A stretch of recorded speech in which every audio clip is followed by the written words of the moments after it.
세상이 아무리 바뀌고 여자의 사회적 권리가 늘어나고 경제적으로 독립되었다고 해도 여자니 여자들은 자신의 남자에게 심리적으로 의지하고 싶어 해요. 이 불안정한 경쟁적인 세상에서 오직 나만을 사랑해주고 나를 지지해주며 나만 돌봐줄 남자를 찾는 거죠. 힘들 때 나를 따뜻하게 안아줄 남자를 찾습니다. 남자들의 경우 여자를 볼 때 신체적 매력에 초점을 많이 두잖아요.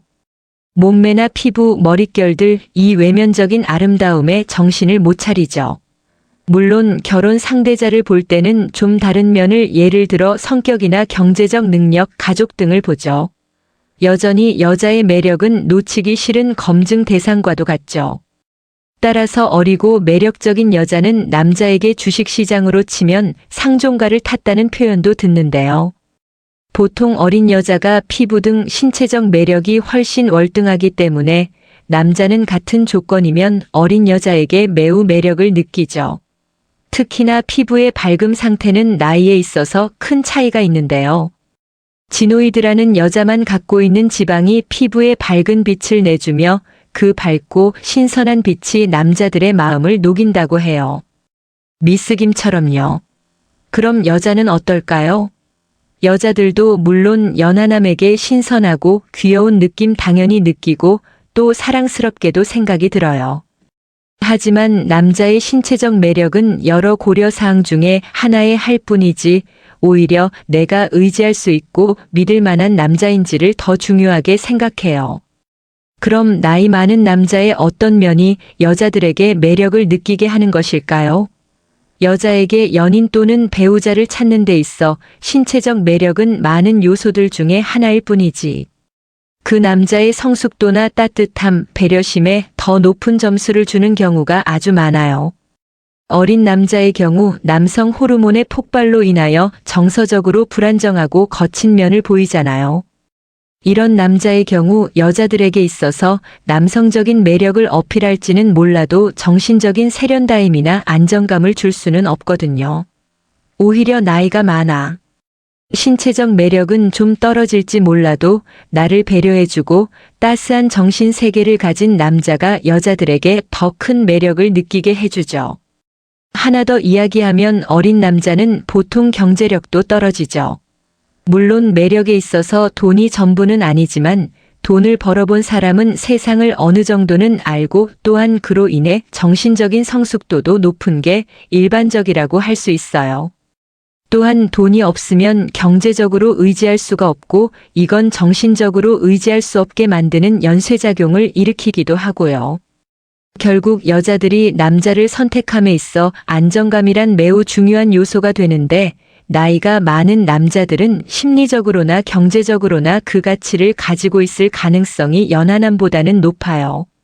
물론 예의적으로 여자가 남자를 볼 때 이 신체적 매력을 높이 치거나 나이가 결혼 정년기를 지난 여자도 남자의 신체 매력에 집중하는 여자들도 있어요. 아니면 연하임에도 불구하고 금수저로 태어나 이 모든 것을 상쇄할 매력이 있는 경우는 연상의 누나에게 사랑을 듬뿍 받겠죠. 상대방을 정말 좋아하는지 확인하는 방법. 누군가를 진정으로 좋아하는지 감정을 정확하게 인지하는 것이 어려운 경우가 있다. 좋아하는 사람과 있을 때 나의 감정을 제대로 파악하려면 나의 감정에 솔직하게 임해야 하며 이런 단계는 진정한 파트너를 찾는데 가장 먼저 수행해야만 하는 과정이다. 방법 1. 좋아하는 감정의 신호 인지하기. 1. 데이트를 마치고 난 후 행복한 느낌이 드는지 생각해보기.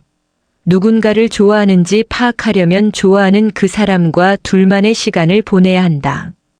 자연스럽게 대화가 오가는 도중 웃음이 끊이지 않으며 행복한 느낌으로 데이트를 마무리했다면 이는 내가 상대를 좋아한다는 매우 분명한 신호가 될 수 있다. 상대방과 있을 때 불편하거나 그가 나와 거리를 두려고 하는 것처럼 느껴진다면 두 사람 사이에 특별한 감정이 존재하지 않을 가능성이 높다. 장기적인 관점에서 바라보았을 때 서로 시간과 노력을 더 낭비하지 않아도 될 수 있으니 불편한 데이트를 마친 후 이 사람을 더 이상 보고 싶지 않더라도 너무 미안해하고 말자. A. 상대가 나에게 전화를 하거나 문자를 했을 때 신이 나는지 생각해보기. 상대의 문자를 받았을 때 기분이 들뜨거나 그의 전화에 바로 전화에 응한다면 그를 정말 좋아한다는 좋은 신호이다. 아무리 바쁘더라도 내가 상대방을 생각하고 있음을 알리기 위해 문자를 보내는 나의 모습을 발견한 적이 있었는지 생각해보자. 상대방에게 문자를 받아도 별로 답장을 하고 싶지 않거나 별달리 할 말이 없다면 이는 상대가 나에게 단순한 친구처럼 느껴지지 때문일 수 있다. 3. 주변의 사물들이 그를 떠올리게 하는지 생각해보기. 주변의 여러 사물들을 보았을 때 그가 생각난다면 그를 좋아한다는 신호이다. 친구나 가족들에게 그에 대한 이야기를 얼마나 많이 하는지, 그가 좋아할 만한 것들에 대해 얼마나 자주 이야기를 하는지 떠올려보자. 하루를 보내면서 그에 대한 생각을 많이 하지 않는다면 단순히 외로워서 그와 시간을 보내는 것일 수 있다. 4. 다른 사람들과 시간을 보낼 때 그가 그리운지 생각해보기. 친구들이나 가족들과 시간을 보낼 때 그가 옆에 있었으면 하거나 그와 문자를 하며 나의 하루에 대해 이야기를 하고 싶어진다면 그를 좋아한다는 좋은 신호이다. 다른 사람들과 있을 때 그에 대한 생각을 많이 하지 않는다면 그 원인이 무엇일지 답을 생각해보자. 그에 대한 이야기를 하기에 너무 바빴을 뿐인지 혼자 있고 싶지 않기 때문에 그에게 관심을 준 것인지 생각해보자. 나의 감정을 솔직하게 평가하는 것이 중요하다. 5. 좋은 일이나 나쁜 소식이 있을 때 그에게 먼저 연락하는지 떠올려보기. 좋은 소식을 함께 나누고 힘든 시간도 함께 하려는 자세는 파트너가 갖추어야 하는 중요한 자질이다. 삶에 중대한 일이 있을 때 가장 먼저 누구에게 이 소식을 알리고 싶은지 생각해보자. 그가 이런 사람에 해당된다면 아마도 내가 그 사람을 많이 믿고 존중하기 때문일 가능성이 높다. 매우 중대한 일이 있을 때 나에게 가장 먼저 손을 내밀어 주시는 부모님이나 가장 친한 친구의 경우는 배제하자. 방법이 궁합에 대해 생각해보기. 1. 나의 가치관, 흥미, 욕망이 일치하는지 알아보기. 많은 사람들이 새로운 연애 초반의 결혼관 혹은 관심사의 차이점 등 그가 절대 안 되는 이유의 리스트를 설정하곤 한다.